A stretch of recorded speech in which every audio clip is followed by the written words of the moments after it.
It's interesting to hold conversations on Africa as a continent that we're proud of, comprising of developing polities and issues have been emerging, emanating from the governments of Africa countries. And there's always the need to look into how we can better, the polities from Africa. Well, we'll always have this engage you with different topics as regarding conversations in Africa. But today, we're going to be looking at same way of engaging you with another topic, but it's going to be on the issues about the lifting of sanctions by ECOWAS from the military, from countries that were having junta or coup d'etat, which includes Mali, Niger, Guinea, and a whole lot we talk about when we look into the history, how it started. Like in Niger, where we had that issue burning since last year, July 2023, that removed the former president, Mohamed Bazoum, and a whole lot has been said concerning the essence of bringing sanctions to Niger, Mali, Guinea, Burkina Faso, in order to bring a reinstatement of a democratic leadership or democratic rule into such countries. But it wasn't far-fetched, and so sanctions had to roll out by the Economic Community of West African States.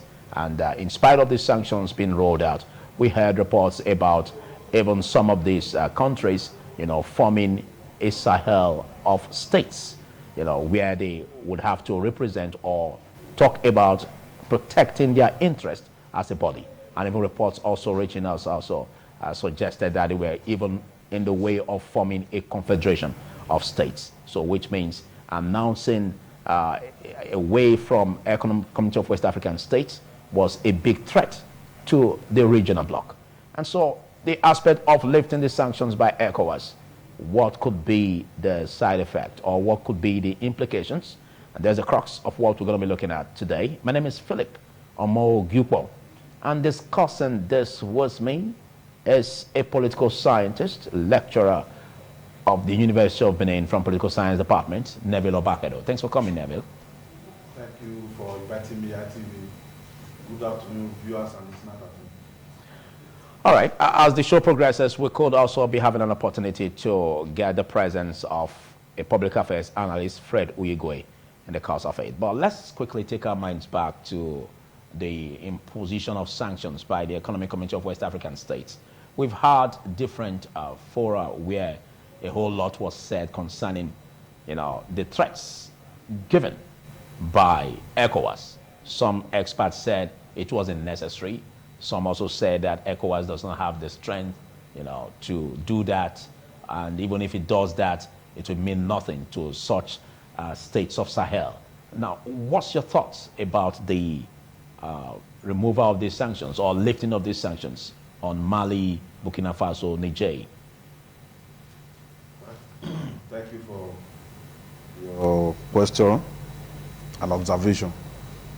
The first thing that we need to understand is that the word sanction is like a threat of punishment or real punishment that is given to a person, a group of persons or nation state that deliberately violate the rules of engagement, the rules of their community, the rules of their union. In this case, Guinea, in this case, Burkina Faso, in this case, Niger Republic and Mali, both their military that are in government now, they were signatories to ECOWAS protocol. ECOWAS protocol is like a document, like a constitution that governs ECOWAS state and talks about the various sectors of the life of ECOWAS nation states, what they could do and what they could not do. So military intervention in governance or military coup d'etat or forceful change of government is part of that protocol. And the military, the chief of defense staff, chief of army staff, chief of first staff of this country, they are signatory to this document. And then they now overthrow government. 1, 2, 3, 4. So that was in the first instance why it became necessary for ECOWAS to threaten to issue sanctions and finally issue the sanctions against these countries. Number one, to serve as a deterrent to other countries who may like to follow suit. Number two, to try to mount pressure on these military dictators on the need to fall back to democratic either to return back to democracy by restoring power to those that they took over government from, or by bringing up a timetable for transition to civilian rule. So the sanction in the first instance is not, or we are not out of place, because even in international relations, sanction by nations against other nations, for instance, sanctions by United States on China, on Syria, on Afghanistan, and some other countries, is a weapon in international relations.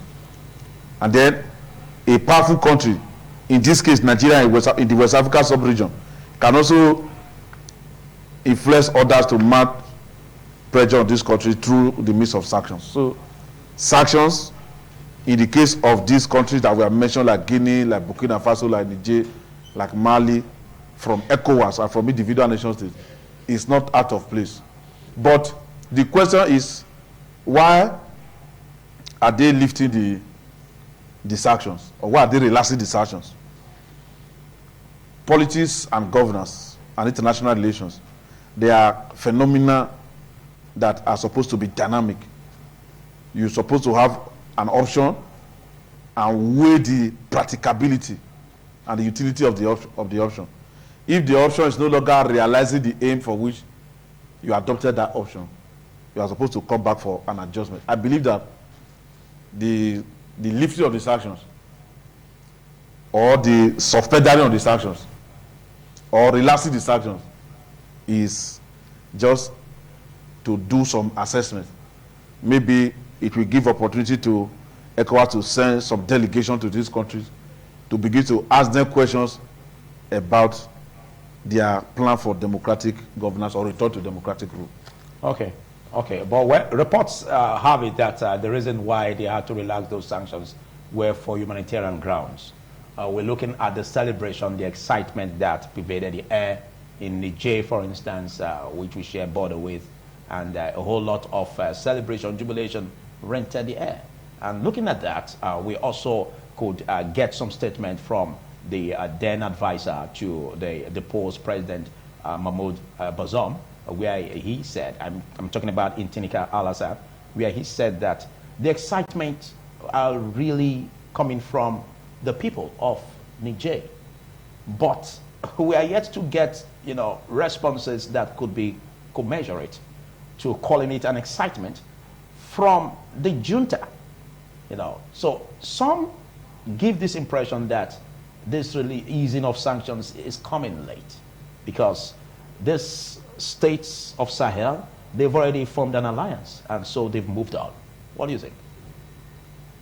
Talking about alliances and moving on, I remember when I was in, when I was in primary school, the Republic of Senegal and the Gambia, they formed what they call the Senegambia Confederation.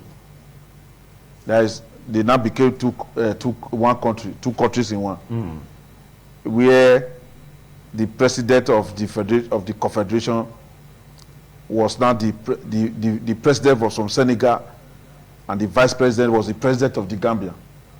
So in the conduct of external affairs, the Gambia will now have to rely on Senegal for the conduct of external affairs, but that did not last.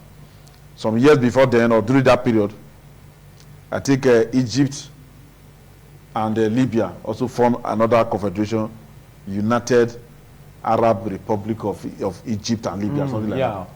And that one too did not see light of day. It's typical of confederations. They don't have cohesive bonding. They can easily lose apart. But so let's look at the benefit, or let's look at the effect this could have on the when we are talking about, excuse me, when we are talking about alliances. Yeah. Talking about the alliances and the impact of sanctions. In the first instance, let me talk about the jubilation that took place in Niger Republic. Niger Republic is not far from Nigeria, just like somebody that want to cross this express route to the other side. It's a borderline. Yes. So just like if you go to Ikom in Cross River State, you just see one street. This is Nigeria. The next place is Cameroon. Exactly. So that is how the borders are.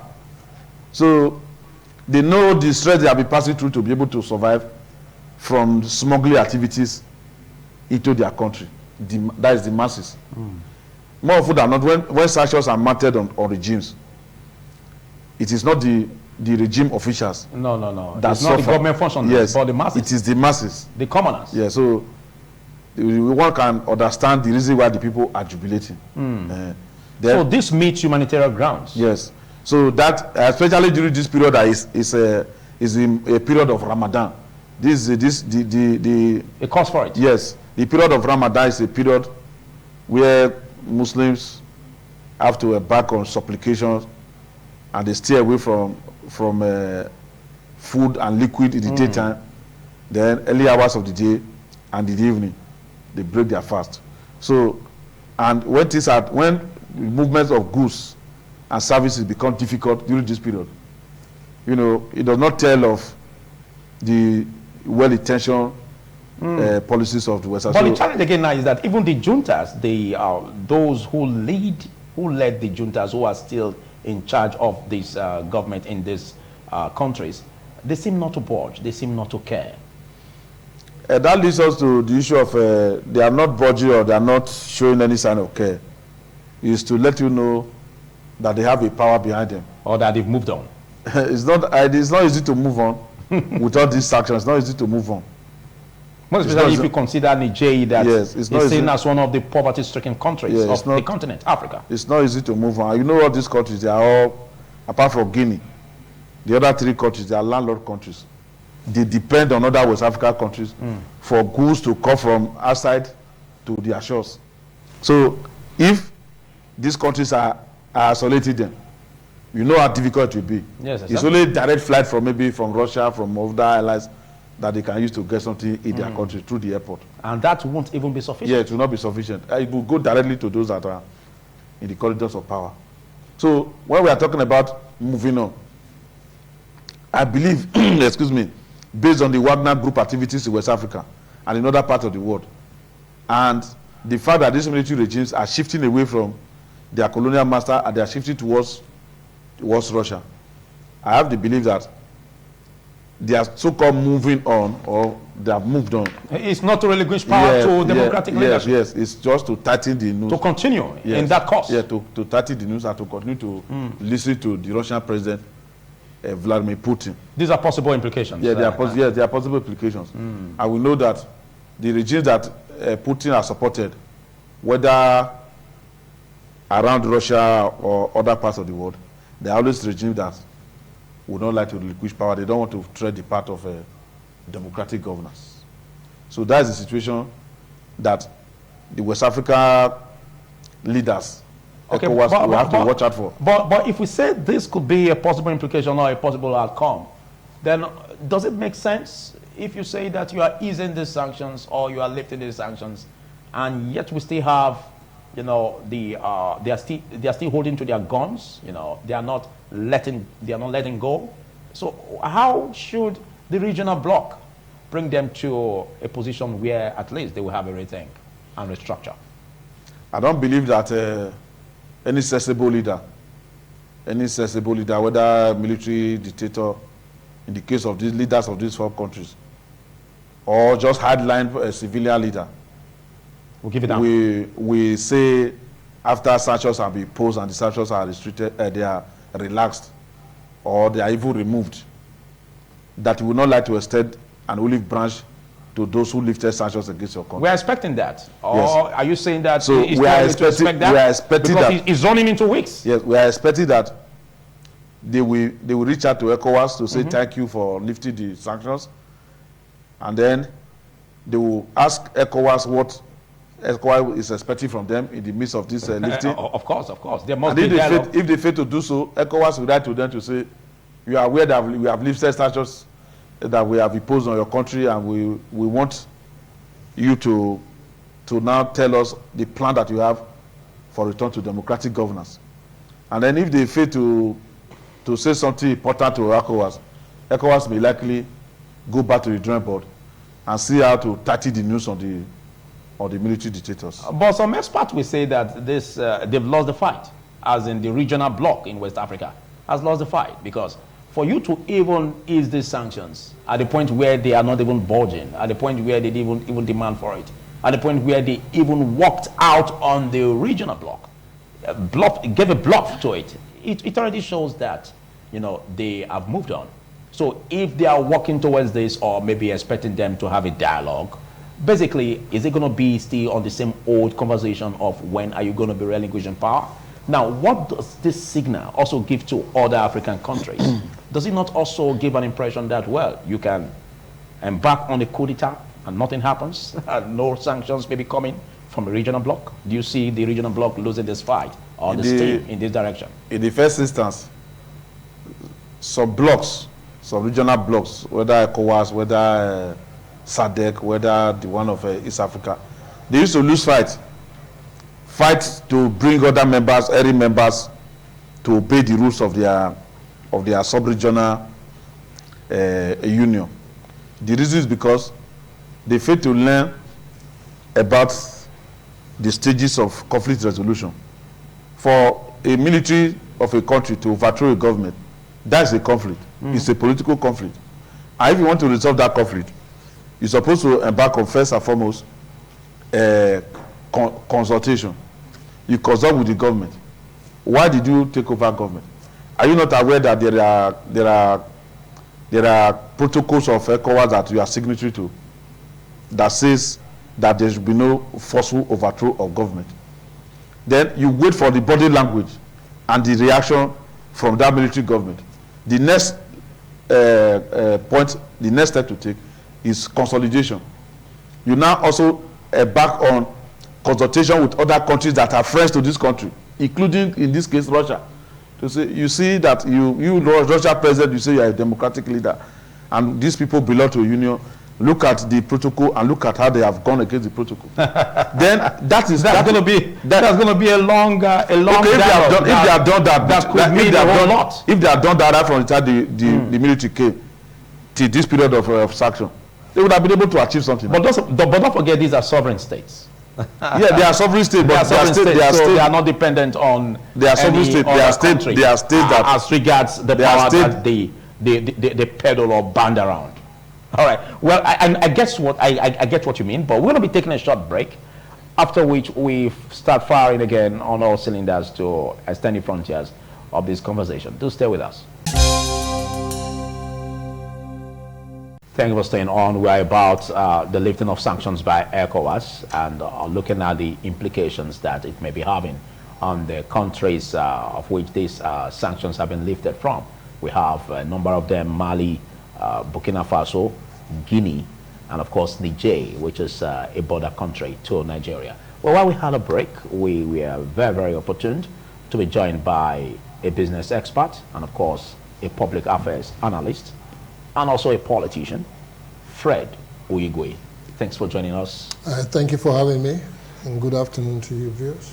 We've been engaged in the process of the sanctions on these countries, and good to know, it's like heaven's breath that at least these sanctions have been lifted, and the land and air borders to Niger and other countries, you know, have been okayed. So what do you see as this impact, you know, of easing of these sanctions will bring to these countries? Those three countries, Niger, Burkina Faso, Mali, Guinea. And Guinea, four. Those four countries, apart from Guinea, are all landlocked.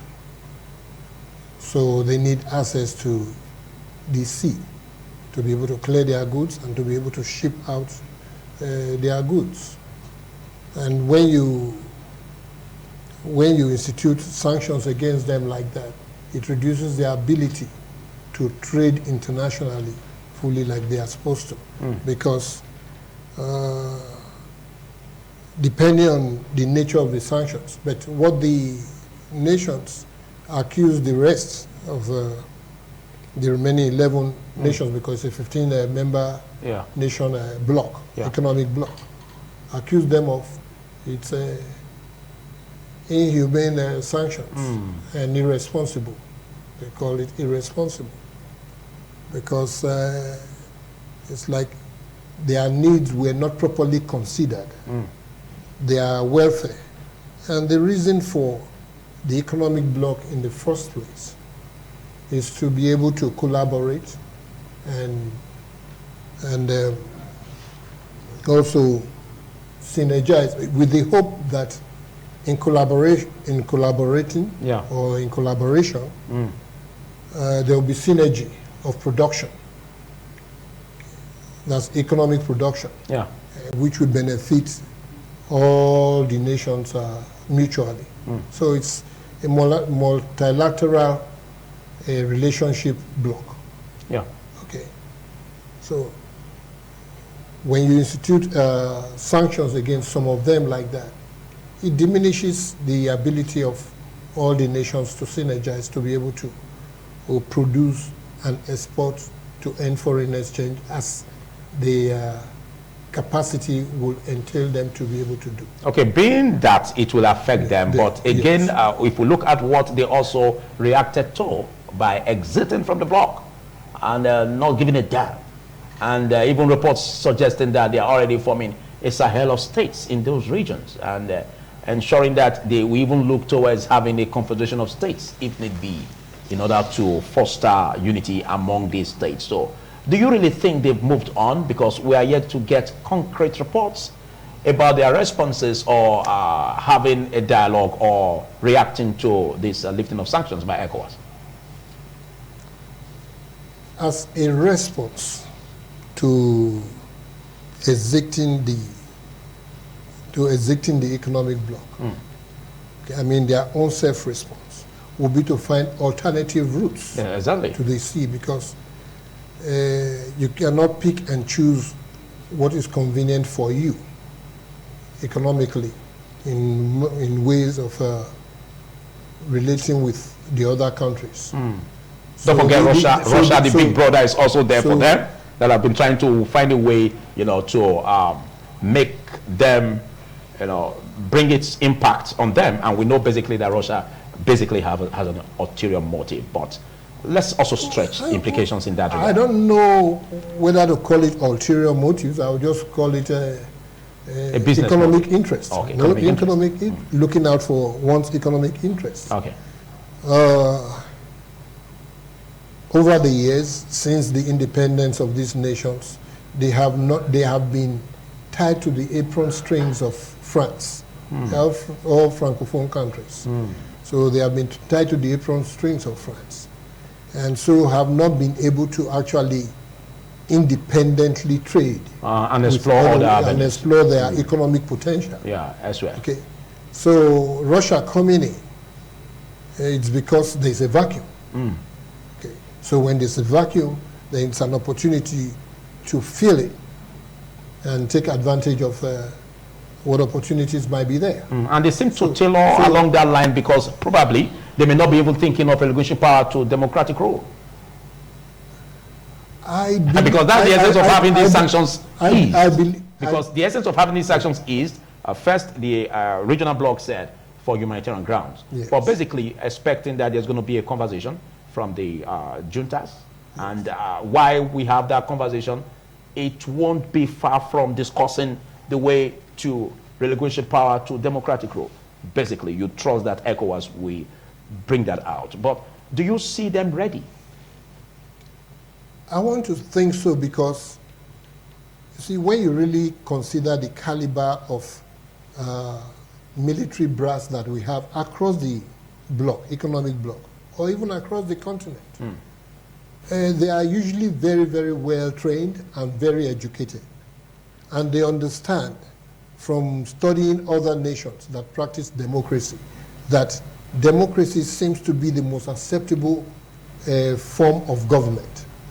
And so we want to do everything to return government back to democratic systems. You have the floor, but we're going to be taking a short break. Okay. After which you will be continuing from where you left off. All right. We'll take a short break. Do stay with us.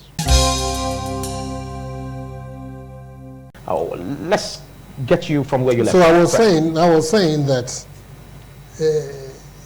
the disposition of the military brass across the economic bloc, and perhaps across the entire continent, is to operate democratic systems, because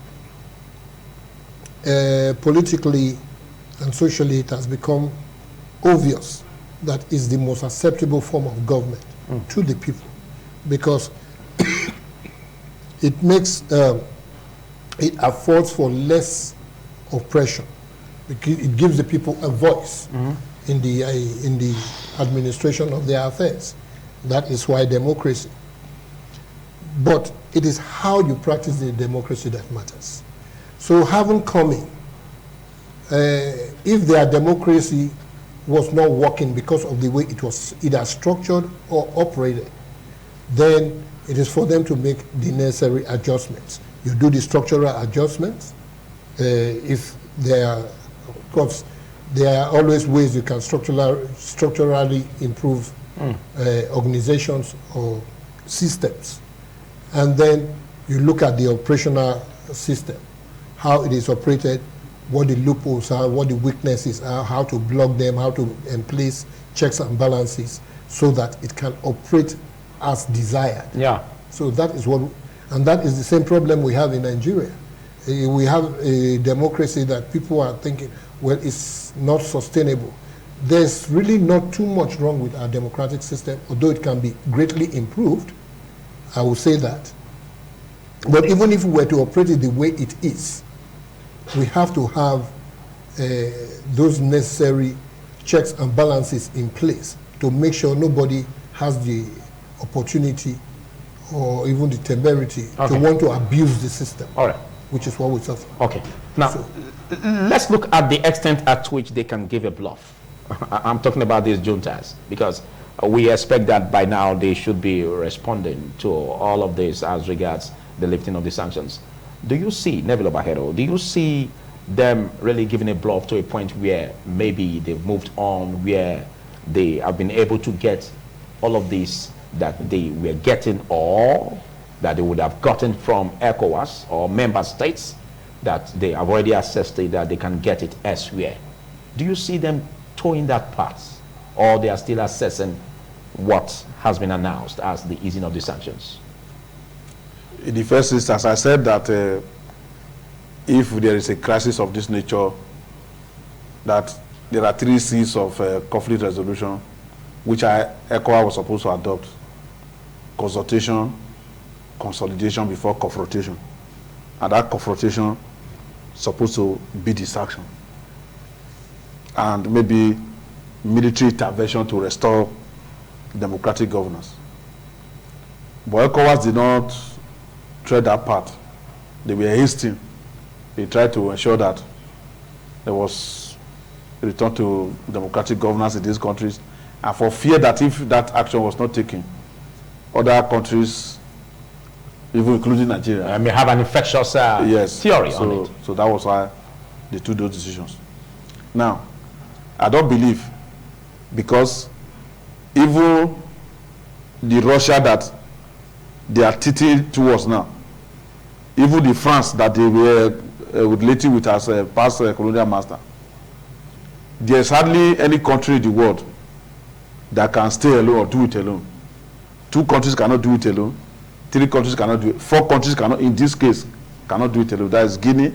So even if they want to form a confederation of states? Yes, Guinea. But regional-wise, okay. Yes, Burkina Faso, Mali, and Niger cannot do it alone. Cannot do it alone? Yes, they need. But can't they form a confederation? They cannot form a confederation. Or regional-wise, they are limited? They cannot form a confederation, because if you are talking about a confederation they are located in the West African bloc. Yes, a confederation is not like Nigeria is here, Guinea-Bissau is there, the Guinea-Bissau and Nigeria, because they are running military administration, they will not form a confederation. That is not a confederation. Is like a federal system of government at large. That is, two countries that are in the same place. Having sovereign states coming together for common interest. No, if you say sovereign states coming together, that makes it not possible. No, that's not a confederation. But an economic bloc, a cooperation bloc. No, they might reform that. Like we hear about the Sahel of states. That one. An alliance of Sahel of states.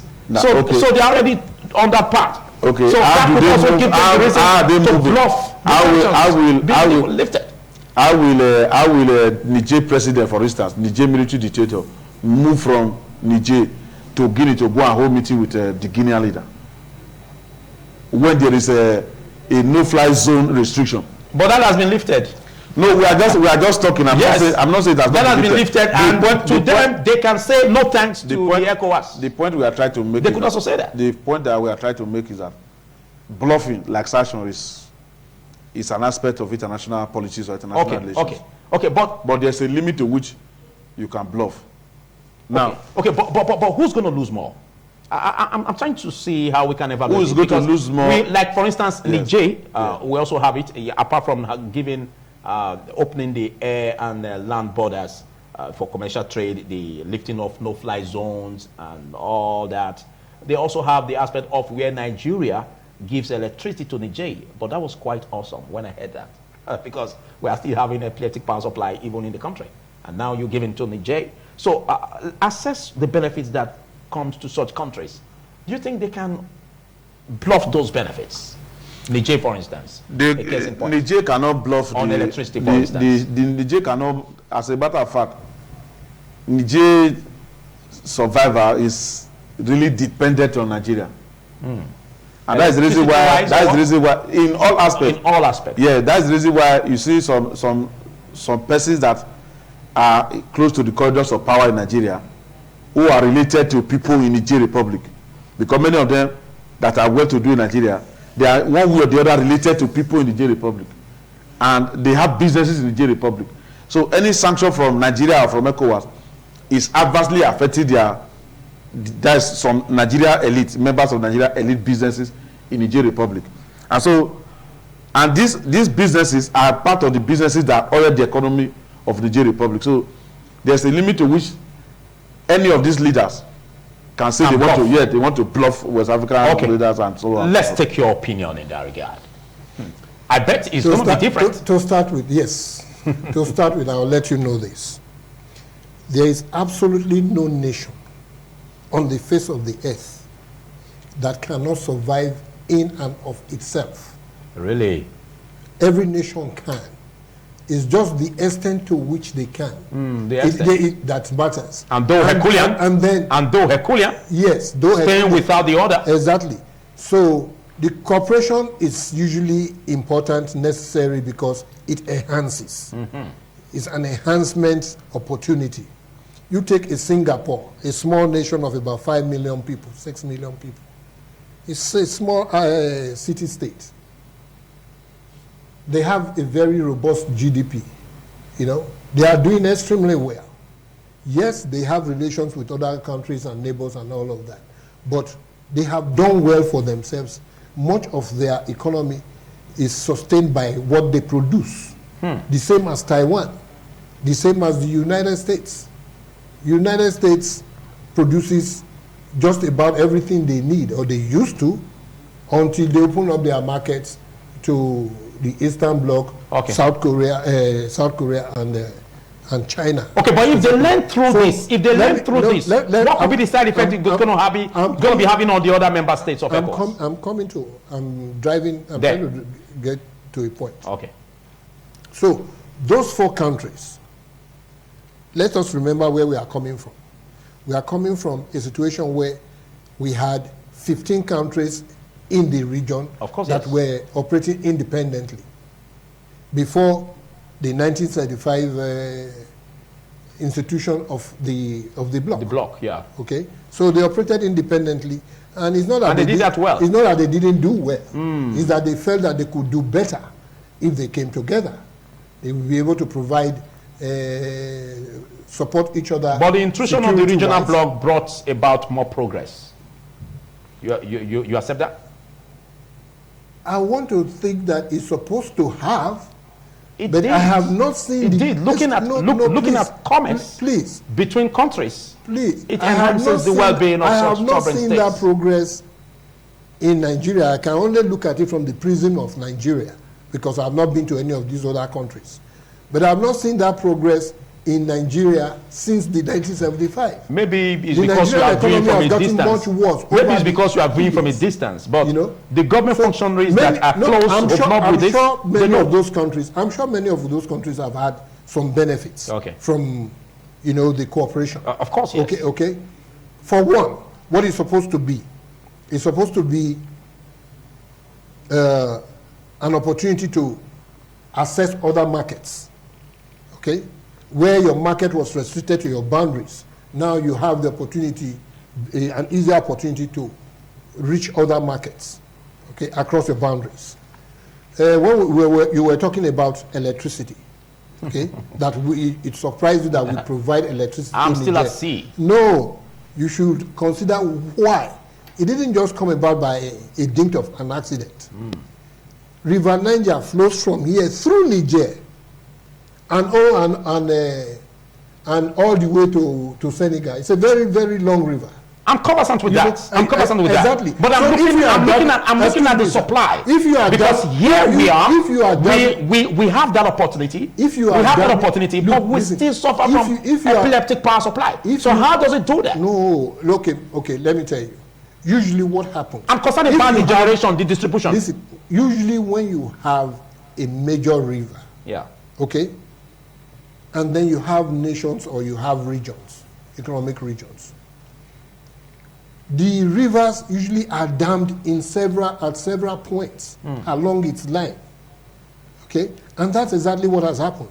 And every point at which you dam your river affects the flow throughout the remaining part of the river. Okay. So if you know that's going to be the case, then you have to be able to come to terms and agreement with other nations as to what you will give to them in exchange for damming it. Okay, are you saying not necessarily in terms of? Are you saying it's not necessarily the dependence they have on Nigeria? Yes. It's not necessarily in the distribution of the electricity. Yes, it's not necessarily that distribution. Maybe we're talking about the generation. Is that what you mean? No, we are talking about generation now. Okay. We are talking about generation. Not the distribution. Yes, we are talking about generation. Okay. So that generation, because it affects them, you have to also give them concessions. Okay, so they could also... The concessions you give to them is not dependent on you. All right, I get the conversation. I get the drift. Okay. So they could also deploy that generation to a point where they will have a near constant electricity supply. Yes. Why even Nigeria will have epileptic supply.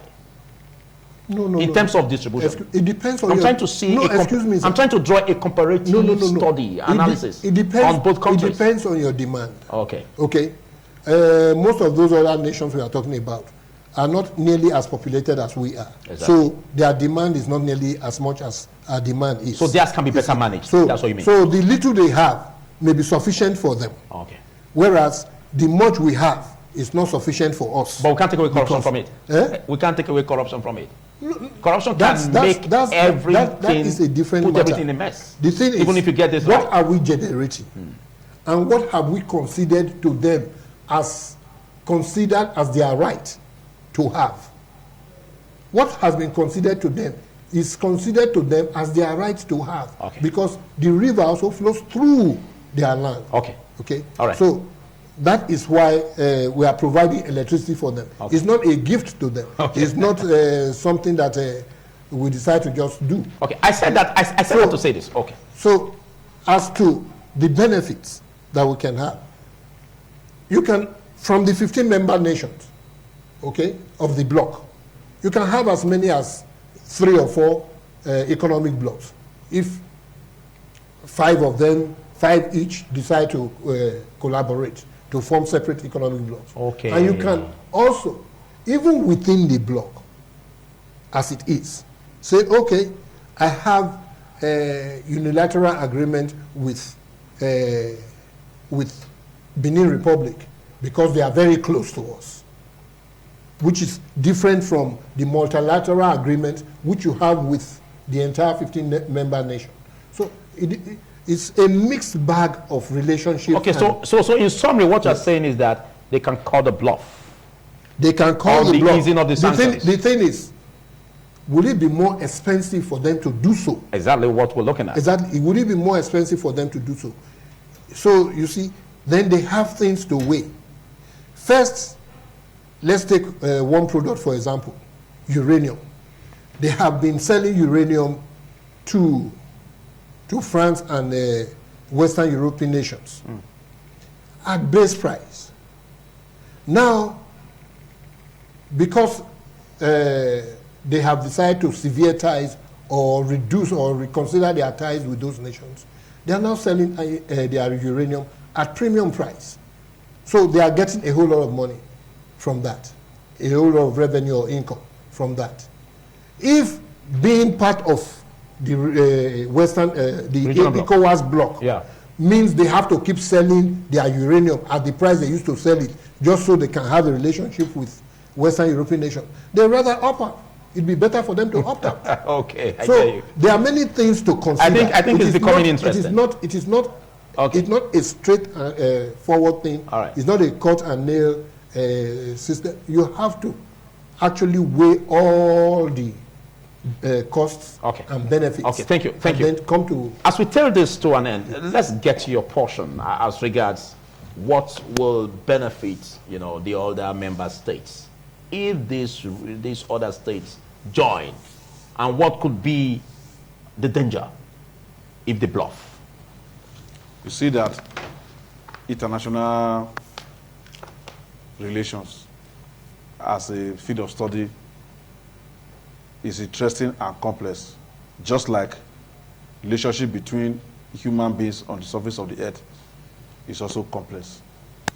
And because of the complex nature and the interest, nation states have decided to be interdependent, whether they like it or not. Okay. So if we are talking of the issue of electricity, for instance, as derived from River Niger that flows from the Futajalo Mountains to Nigeria, to the Delta in Nigeria, with River Benue that is intercepting it at a local Jade. At the conference point. It means that the countries that River Niger is flowing through, whether there's ECOWAS or no ECOWAS, they have to interrelate. They have to interrelate. Okay, interrelate. On the basis of that common that binds them. Yeah, that river. That flow. Yes. Yeah, the flow. That is number one. Number two. That's God's work. Number two, nation states, including Nigeria, including these four countries we are talking about, they have what we call national interest. That national interest is an omnibus concept. When you now get into the country, like you come to Nigeria, you will now find out whether that national interest is actually the interest of Nigerians, or whether it is the interest of bureaucrats in offices who help to craft bureaucratic ideas, or whether it is the interest of those that are in government now. At that national interest, you see economic interest in it. You see technological interest in it. You see military interest in it. Political interest. You see political interest. You see all kinds of interest in it. Sectional. Yes. Now, these countries, on the basis of this interest, they relate with other countries.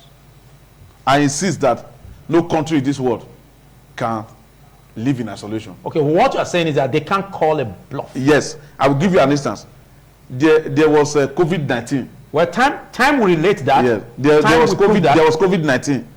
And I watched how countries of the world, they were shutting out other countries. And life was extremely difficult for all the countries of the world because of COVID-19. That's a good example. Witness. Are you a witness? It goes to show that more epidemics that will come and affect this world will determine the economic dimension of relationship with nation states of the world. We don't hope that more will come.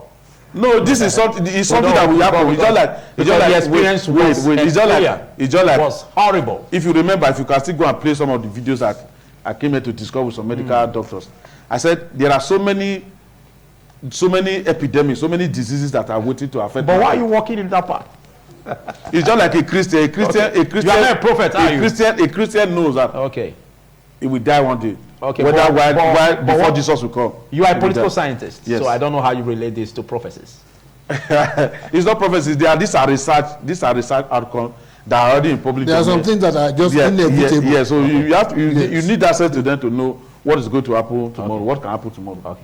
So the point, if the people, if the leaders of Niger, military leaders of Niger, of Mali, of Burkina Faso, of Guinea, if they are watching, they should adopt. I advise them to adopt what we call non-aligned movement, non-aligned policy. They should not align in the politics between the American-led world and the Russia/China-led world. Okay. Whatever benefit they want to benefit from China, but is it wrong? From China, from Russia, they can benefit from them. Whatever benefit they feel they can get from ECOWAS, from Russia, from America, exactly my point. From France, so nothing stops them from becoming members of any bloc. As a matter of fact, they are being membership of ECOWAS, not what's responsible for the low pricing of their uranium. It's just as a result of just mere colonialism. This was mere colonialism. Okay. And this was what Osagivo Kwame Nkrumah saw. Okay, and he came up with the idea of neocolonialism, that as Africans were using, as the Europeans were using one hand to give them political independence, they were using one hand to take economic independence. Exactly. So that's exactly what is playing out. So this could be a blessing in disguise, because by so doing, they are getting from other areas while they are also having their sanctions. Yeah, if they adopt that non-aligned policy. Okay. So your closing remarks in this. If the 4 nations that have opted out, okay, if they decide to collaborate, what are they looking at? Market. Of course. Okay. Interest. Access to the sea. Those are the 2 most important economic interests that they will have. Economic. Security-wise, I don't see too much about of what the rest of the nation that cannot even take care of themselves can provide in way of security for them. So, you know, but in times of war, they can integrate and fight the enemy. A 4-block nation, depending on their natural resources, depending on their technological resources, depending on their on the dynamics, on their dynamism, their economic dynamism, can do better than the remaining 11 block nations. Seriously? Of course. Depends on how they manage their resources. Okay. Our own resources, we have resources, but it's all being looted. If they don't loot their own and then they spend their own wisely and prudently, they will do better than us. You can't say that the resources are being looted, all being looted. You can't say that. Excuse me. Principally, that's where we have found ourselves. All right, but I believe you are not referring to any country in particular. It has become the narrative of our country. Because you didn't mention the name of any country. It is sad, Nigeria. It is very sad. All right. It's not what we desire. It's what we pray against, and we hope we can get out of. Thank you. But the thing is, yes, they can call off their bluff, and if they are coming back, which of course all those sanctions have been lifted, but they have not quite indicated their willingness to come back. If they are coming back, they can now better negotiate the terms of relationship of coming back, of how to operate but what ECOWAS is looking for is relinquishing power to democratic rule, which they may not want to consider so quickly. I do not believe that the military juntas are ready to let go. No, they are not disposed to doing that. Okay. They want to do that. Okay. But they don't want to do the time frame seems not to be friendly with the regional bloc. They don't want to do a sheep-shoddy job like has been done in most of the other countries. Where we now have problems. Thank you for your articulation. In a few seconds, let's get your reaction. Well, my reaction is that... As closing remarks. My reaction is that Africans have suffered a lot in the hands of slave traders, the hands of colonialists, and they should not suffer again in the hands of their own leaders. Internal colonization. And that is what is happening, whether in Nigeria, whether in the Nigeria Republic, and that is what is responsible for all the conflict and crisis that we are facing. So you see that the state is not able to assert itself. People not challenge the state. even state actors challenge the state, non-state actors to challenge the state. That's what's responsible for all the conflict and crisis that we are seeing. If the people, the military dictators of all these 4 countries, if they're able to even assert the stateness of their state, the capacity of their state to be enhanced, they'll be able to deliver on anything, deliver on governance, deliver on anything. Thank you. And life will become better. And maybe for purpose of peer review, others can learn from them. And also, thank you so much, Fred Uyigwe, Honorable Fred Uyigwe. Big thanks for Thank you for having part of me. this, and big thanks Neville Obakedo for being part of this. Well, this we will call it a close on today's episode of Africa Discourse. We pound you a new one, and we hope you join us again on that conversation in the next one. See you till then. Goodbye.